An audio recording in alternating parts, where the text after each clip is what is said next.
Hello, beautiful ladies, and welcome to today's video where we're going to be talking about my faith story.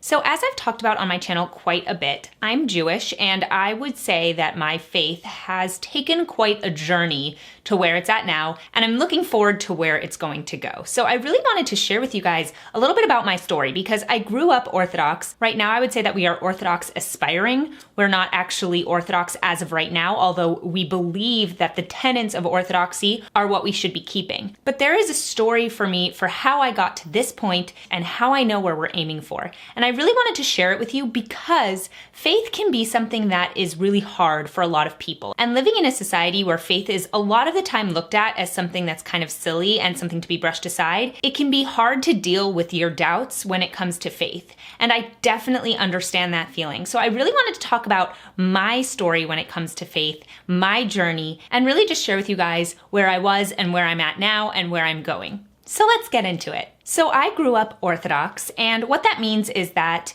I grew up keeping all of the laws that are laid out in the Torah. Now, the Torah actually has two parts. It has the written Torah and the oral Torah, which was written down later, and I grew up modern Orthodox. So modern Orthodox believes that you should be part of the secular world and also keep all of the Jewish laws. You're not trying to keep yourself apart in the same way as many more ultra-Orthodox groups do. Now, do I judge people who are ultra-Orthodox? No, that's a totally different story, and I just happen to grow up modern Orthodox. I like the secular world, I like what it has to offer, and I like that we can learn from each other. But in any case, I did grow up modern Orthodox, and I went to Jewish day schools growing up. I lived in a Jewish community, and I kept everything that I was supposed to. I kept kosher, I kept Shabbos. I really truly believed in God, and I've always believed in God. I've had that strong connection with my Creator really this entire time. That's never really wavered, but I was much more engaged with the Jewish community growing up because I was a part of it. I was going to Jewish day schools where I had a dual curriculum. Half of it was Hebrew studies and half of it was English studies. I went to synagogue on Sabbath. Sabbath is the Hebrew word for that.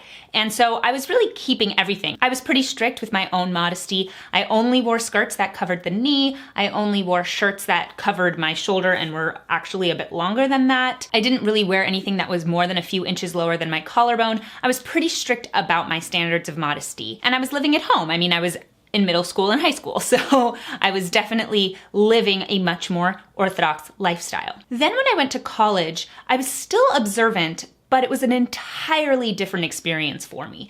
I had never really been in a situation where I was completely surrounded by people who were secular, where my only social interaction was people who were secular, who didn't believe in God. Some of them were Christian, but there was no Jewish community on campus that was Orthodox. That was really like keeping Shabbos and keeping kosher. That wasn't something that really existed on USC's campus. There was a Chabad, which is like an outreach program, but again, there weren't very many Orthodox Jews on USC's campus. Now, UCLA has a huge Orthodox Jewish community. It's a running joke in LA that there's a rivalry between USC and UCLA. Well, UCLA did have the positive that it did have an Orthodox Jewish community, whereas USC didn't. I did live at home, so that did make things a lot easier because I could go home every night and I was still keeping kosher at home and I was still keeping Shabbos with my parents and with my family. So that really did help just living at home during that period. But my entire social circle didn't keep Sabbath and didn't keep kosher. And so that made things really hard. Now, the other really big part of it was that I am an opera singer. So I was supposed to be performing on Friday nights and Saturday nights and Sunday nights. And the Jewish Sabbath goes from sundown on Friday to an hour after sundown on Saturday. And there are a lot of restrictions about what you're able to do on that day because it should be a true day of rest. So it made things complicated when I couldn't really perform on Friday nights, or if I did, I would have to sleep down there. It was very hard. The nice thing about opera is that you don't have to perform with microphones, and you're not really allowed to use electricity on Shabbos. So I didn't have that issue, but there were a lot of other issues that came up where there were some Friday nights where they asked me to perform, and I said I wouldn't perform. I wasn't comfortable with it, and it just made things very difficult for me. Now, I will say, for the most part, USC was very understanding about that, and they really did try and work with me on it.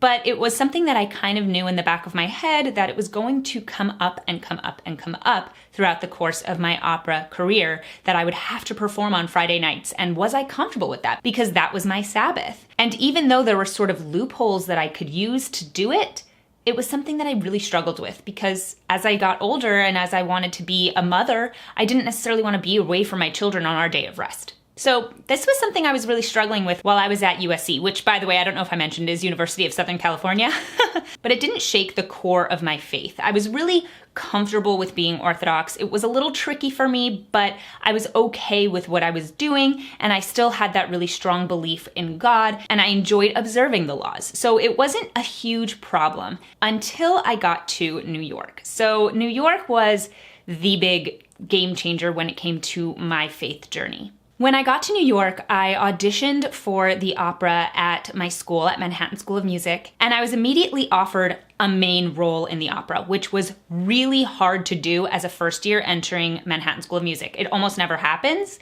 And so when I was offered that role, I was like, oh my gosh, this is amazing. This is the whole reason I came to New York.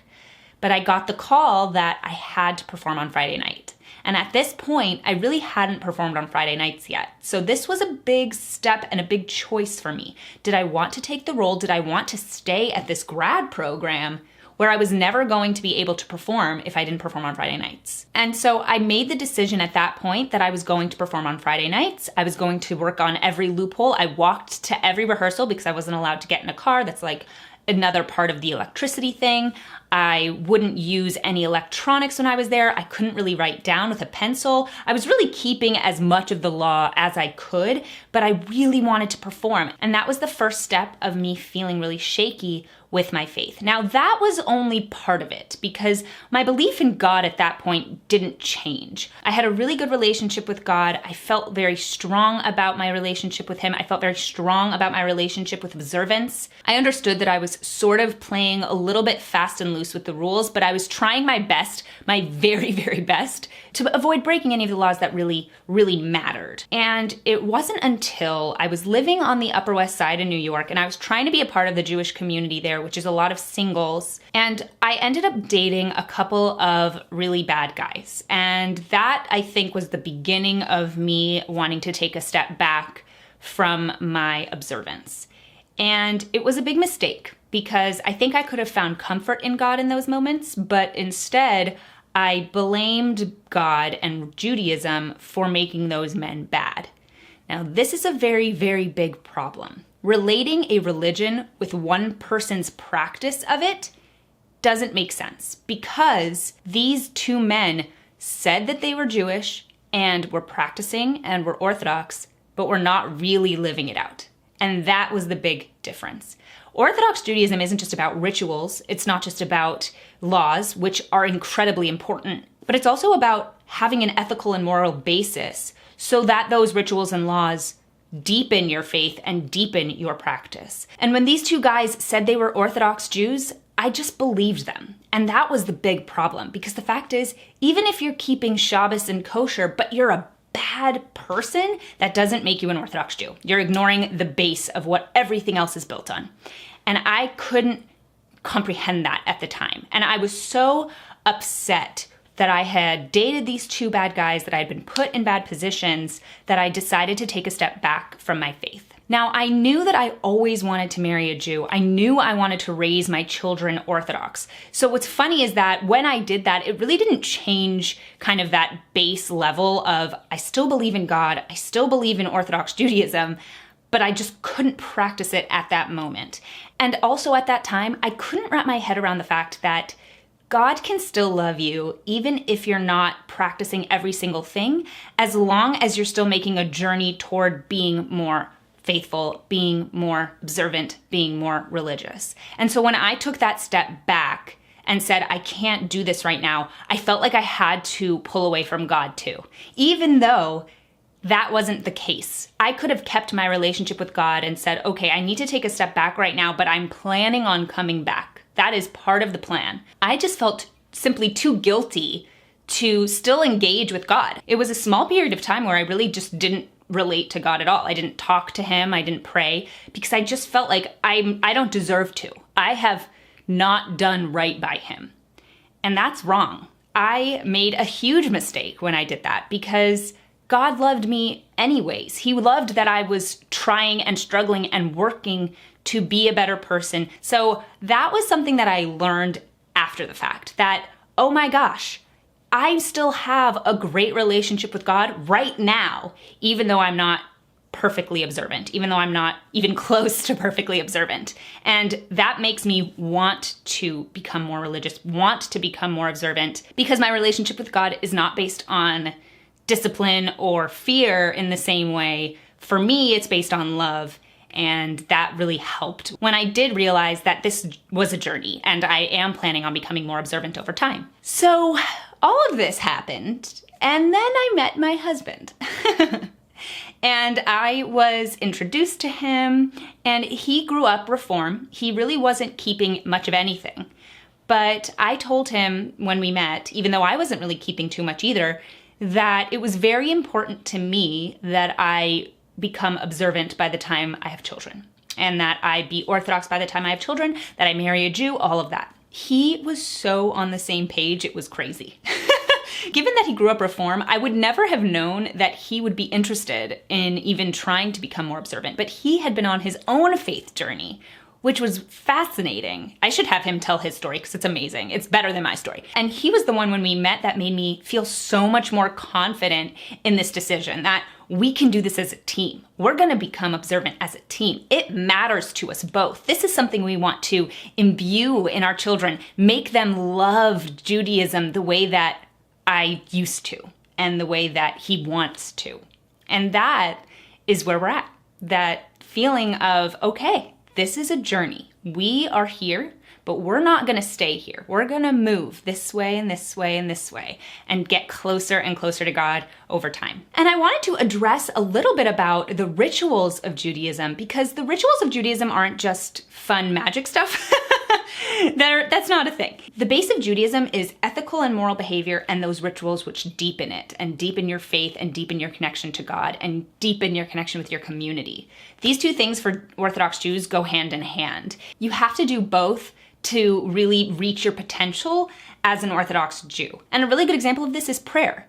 Prayer is something that teaches us to be more ethical and moral. Like the prayer over food for Jews, we do that not because God needs it, he doesn't need our prayers, but because we need it. We need to be taught to be grateful and to recognize everything that we've been given and recognize that we didn't do it ourselves. That is a huge part of orthodoxy. And another good example is kosher laws. Kosher laws are a little bit of a question in the Torah. Why do we have these laws? And there's a lot of different people who come up with reasons for them. But the one that I love is when you're talking about mixing meat and dairy, Judaism feels very strongly about not mixing life and death. Those are two very separate things. And so the idea of cooking meat with milk, milk being the thing that gives animals life, and meat being a dead animal, putting those together is not only not kosher, but it's that mixture of life and death that Judaism really wants to avoid. And of course, the idea of cooking a baby goat in its mother's milk is cruel anyways. So that is another huge part of it. But I am so looking forward to keeping the ritual practices more and more as Jacob and I become more and more observant and sharing that with our children. The idea of doing Passover or Hanukkah with my kids gives me so much joy. And I love the idea that my kids are going to be hanging out with their cousins and they'll know all the laws because they're going to be keeping them too. That just makes me so, so happy. I cannot wait for it. But yeah, that's my faith story. That's kind of where we're at, where I started, kind of how I wavered. I really wanted to share that with you guys because faith is a journey for all of us. We're all on a different path and we're all figuring it out as we go along, and we all have a different relationship with our Creator. So I'd love to hear your guys' story in the comments. I'd love to hear where you're at and where you came from. If you don't feel comfortable sharing the whole thing, maybe just share your favorite holiday if you don't want to get into something really deep. But I would love to hear your guys' thoughts. Thank you guys so much for watching today's video. Please subscribe to my channel and blog if you haven't already. Head over to my Twitter, Instagram, and Facebook and follow me there. Hit that notification bell to get notified of all my new videos. Hit that like button. Please head over to classicallyabbey.locals.com if you'd like to support my channel, see more of this content, and be part of our community. And I'll see you guys in my next video. Bye!